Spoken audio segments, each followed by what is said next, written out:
Morpheus holds up the battery in the Matrix and he says, "We are the source of energy.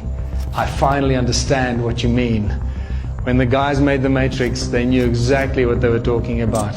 Wherever they got their information from is very, very interesting. Once you realize what's going on, we go, oh my God, we are so bloody dumb.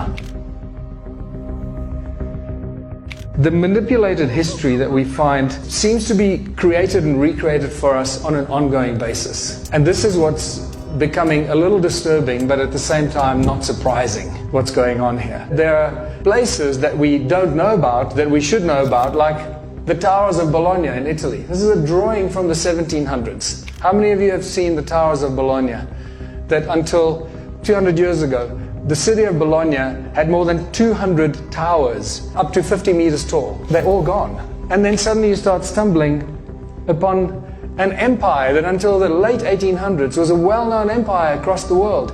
You look at the old maps and you see the Tartarian Empire, one of the most important global empires, and then suddenly gone. We hear nothing about Tartary and the Tartarian Empire and what happened to them. And you start seeing that history is literally changing right under our eyes. Recent history, it's like just being wiped out.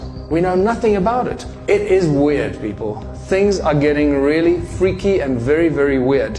And you see evidence of these things all over the place. You see very large buildings that, with the 2 or 3 bottom floors are just completely covered in mud, and then they just leave them like that, and they create the entrance on the higher floors to that same building. The reason I'm bringing this up is that if the news that we have coming from the media is fake, imagine how wrong all of our history is. And all of this, the fake news and this potentially fake history, is just adding to the great human puzzle and making us even more confused about who we are, where we come from, and why we're here.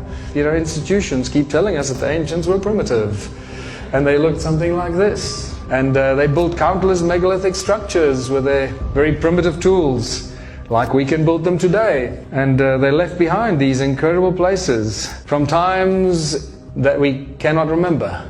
And we have no idea when these things actually happened. Some of them we speculate, and we're probably very wrong.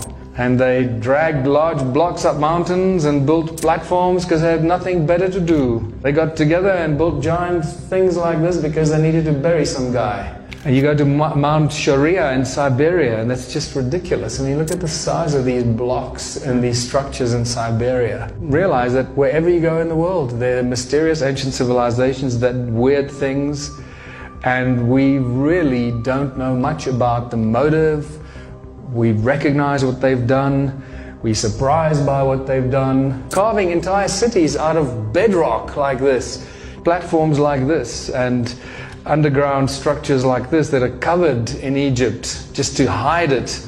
And Borobudur, which is just obviously such a powerful resonating thing. Anyone that knows anything about sound and resonance takes one look at this and go, okay, I know exactly what they're doing here. What's interesting, as you may have noticed, many of these places, if not all of them that you've just seen, and there are countless more, all of them seem to be in the Northern Hemisphere.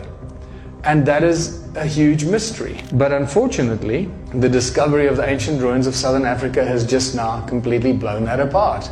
Because now that is no longer the case.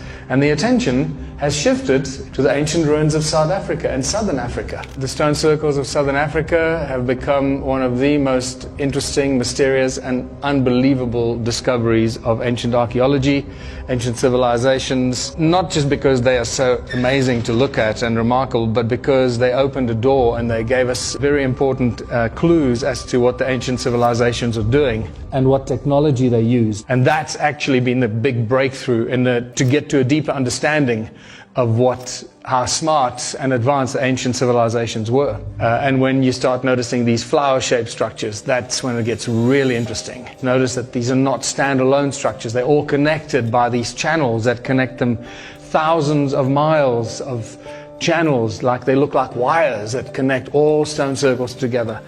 And then you can see that weird spider's web effect around it. No stone circle stands alone. They're all connected in this very large grid. And basically what you're looking at here is what has now been identified or recognized as the largest cluster of stone ruins anywhere on Earth. How many are there? More than 10 million of these structures throughout South Africa and Zimbabwe. It is quite staggering. 10 million is not a small number. This is an insanely huge number. When we get to the reason why they did this, I think this is when it starts to get really interesting.